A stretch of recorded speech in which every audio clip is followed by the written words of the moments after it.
Hello, BookTube. All right, we're continuing on with read-alongs. My read-alongs got a little snarled up here on this channel, not only because I had a moment there where I was wondering whether I wanted to continue them in the month of November since they're fiction, and I'm concentrating on nonfiction for nonfiction November, but also because I missed a day yesterday, and that just for a doddering old creature such as myself, that's just the apocalypse. That throws me off completely. So we have two fiction read-alongs that are going on this channel. One is the Chronicles of Thomas Covenant, The Unbeliever, by Stephen R. Donaldson, and the other is the Dune novels of Frank Herbert. In both cases, one book a month until we run out. So we start in July with both of them, and we will finish up in December. And before we move on to the next Dune book, we need to finish up the Dune book that we were doing, which was again one of the things that was just thrown a kilter by my attempts to play around with my own schedule. We were reading God Emperor of Dune by Frank Herbert, which is my favorite of the Dune novels, and we'd gotten 2/3 of the way done, and then I just stopped. So I want to finish up briefly with God Emperor before we move on to the next book. And so I should probably preface this. I hate to do it, but it's a read along, and we're 5 months in here, so I'm thinking I don't need to. But nevertheless, I am going to talk about the whole of this book. So if you haven't read it, if you haven't finished it yet, and you care about such things, you care about spoilers and that sort of thing, then you shouldn't watch this video. Because I want to talk about this. I'm assuming I'm late getting to this final quarter of the book. So I'm assuming that anybody who's watching this channel has already read this and wants to know, wants to discuss it a little. So if you have not, and you don't want to know how it ends, then stop watching.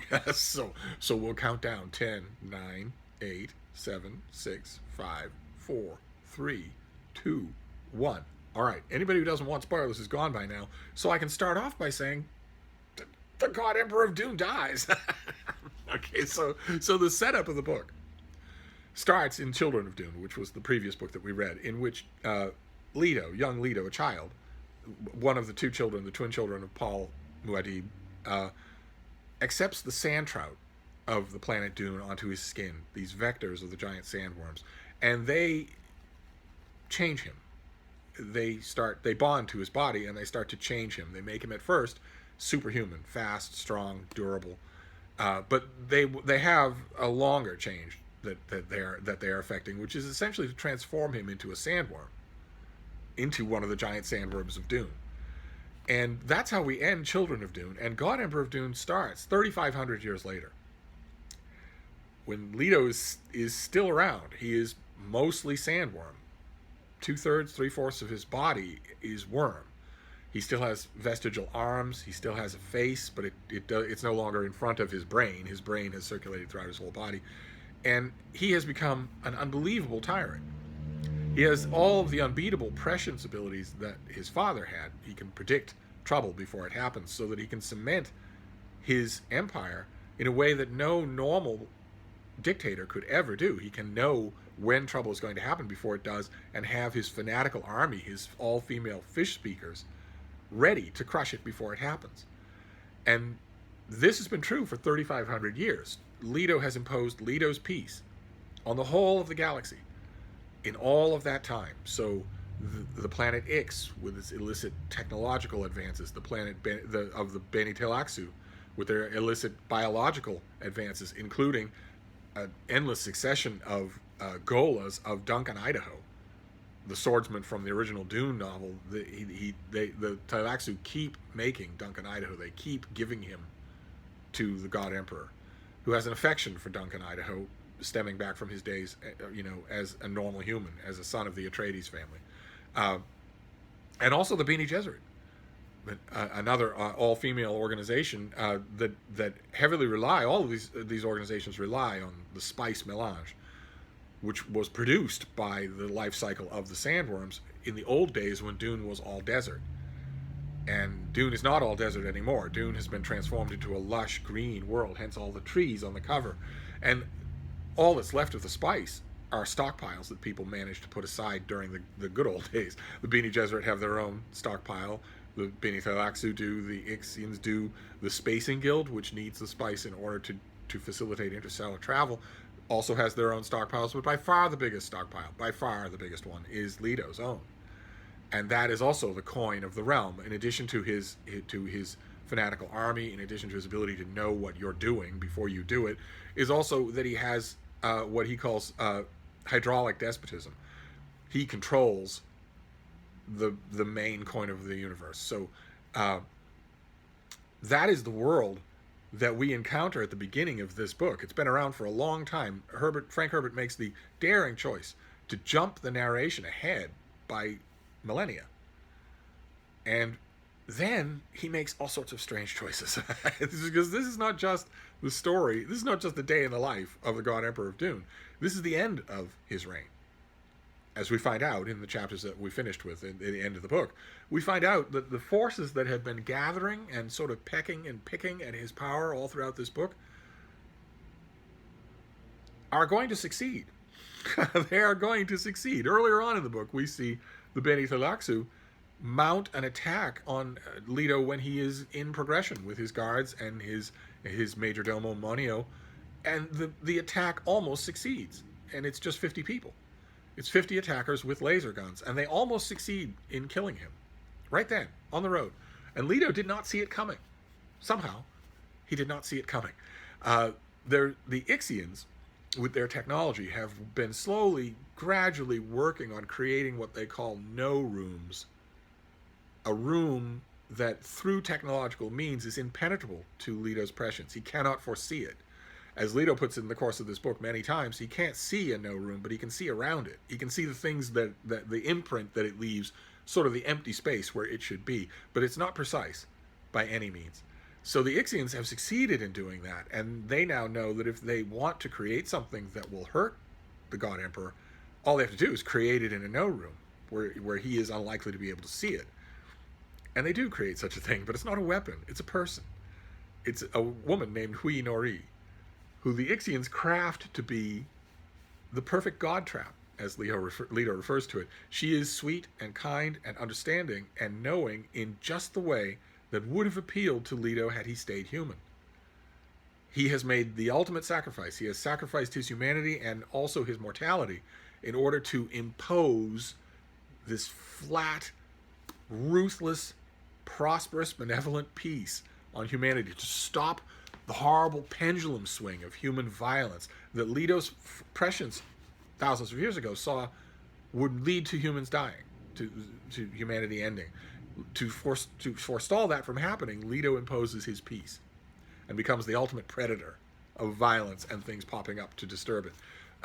And the Ixians devise a way to disrupt the God Emperor's confidence, which is to attack his faith in his own decision, to remind him of his lost mortality.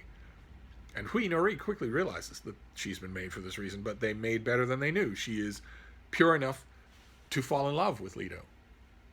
Not physically, but his person, and he decides to wed her, to have a ceremonial wedding where the God Emperor takes a wife.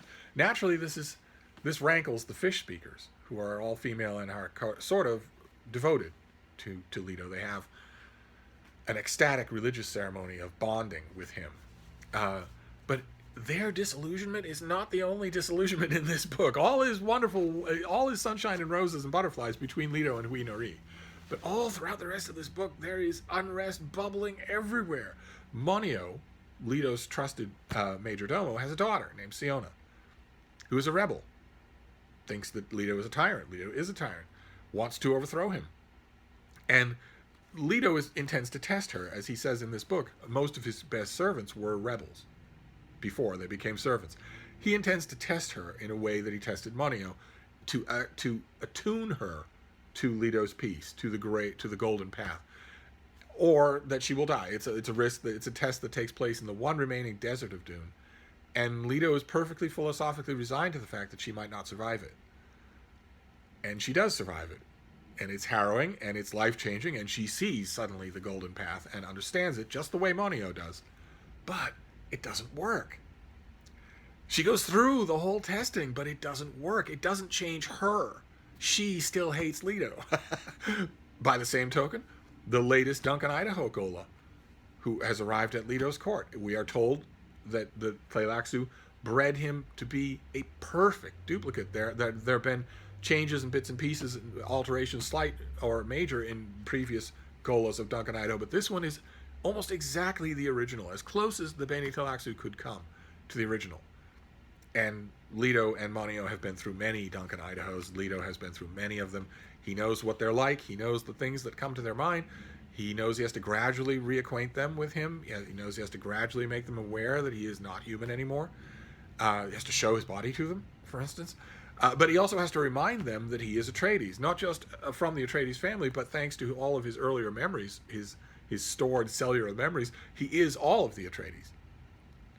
And that works, usually, for a while, until the Duncans start becoming obsessed with all the earlier Duncans.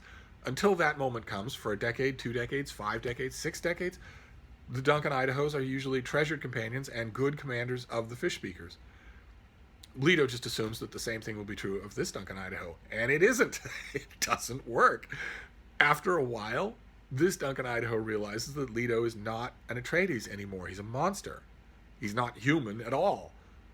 And it breaks his loyalty. It breaks his loyalty to Leto. These things happen in the course of this book where they have never happened before in the 3,500 years of the past that we learn all about in this book.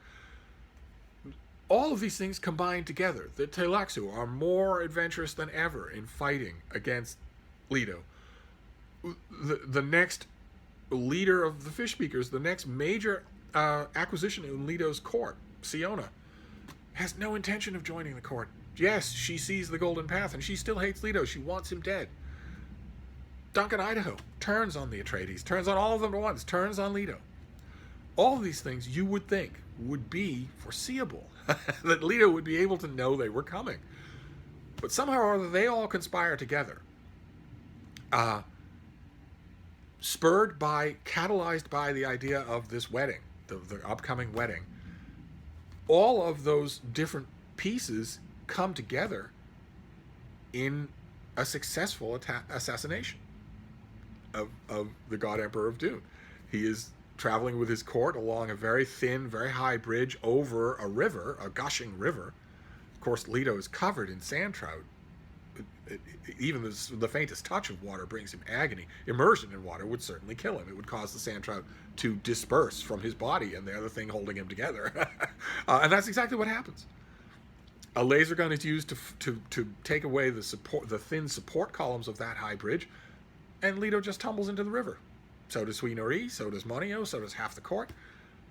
And Leto is immersed and is dissembles. Basically, he falls apart. He lives long enough to have a few parting words with Siona and Duncan Idaho, but then he's gone.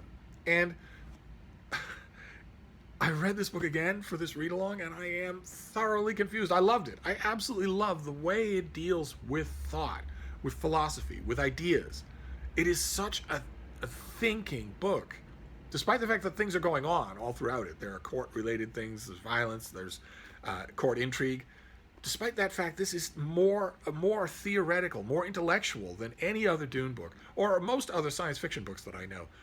And I don't understand that. I don't understand.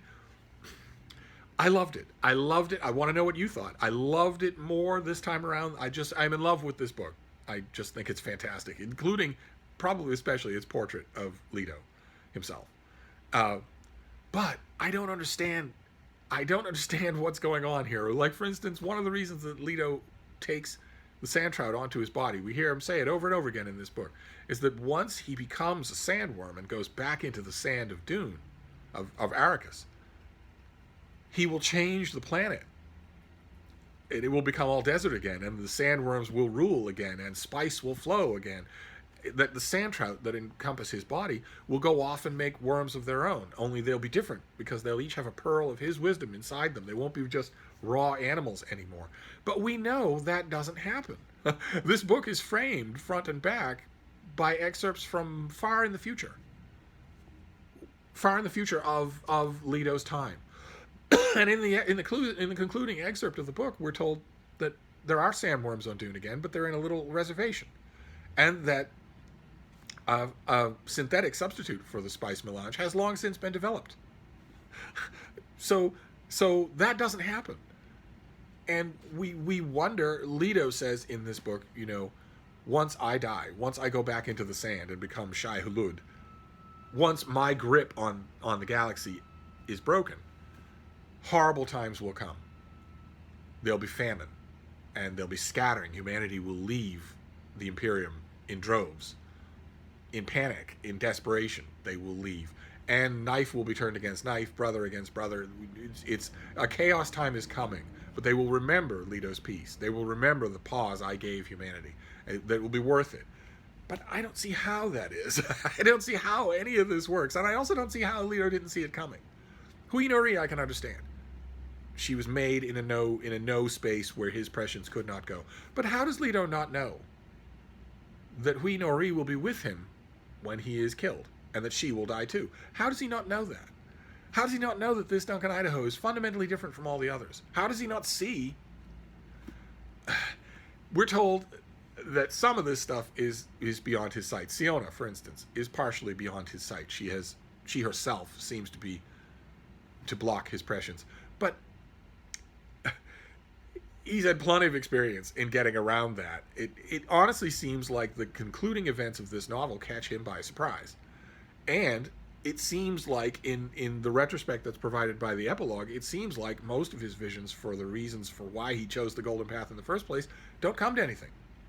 That he's wrong about it. And I'm curious about all of that. I'm wondering what you make of it, because it's entirely possible if I've learned one thing in read-alongs on this channel, it's entirely possible that you will show me things that I've been missing. So I want to just make this video concluding God Emperor of Dune and just asking, what did you make of it all? It's a decidedly odd science fiction novel in a way that the next two Dune books, for instance, are not, and that none of the three before it were. I believe that it sticks out for that reason. So I'd be curious to know what you make of it. We'll wrap up God Emperor of Dune, and then we will move on to Heretics of Dune. All of this was just sort of neglected, but we'll pick this up today, and then we'll be right back on track for next weekend. So I'm going to wrap this up for now, and we'll move straight on. But I'll be right back. Thank you, BookTube.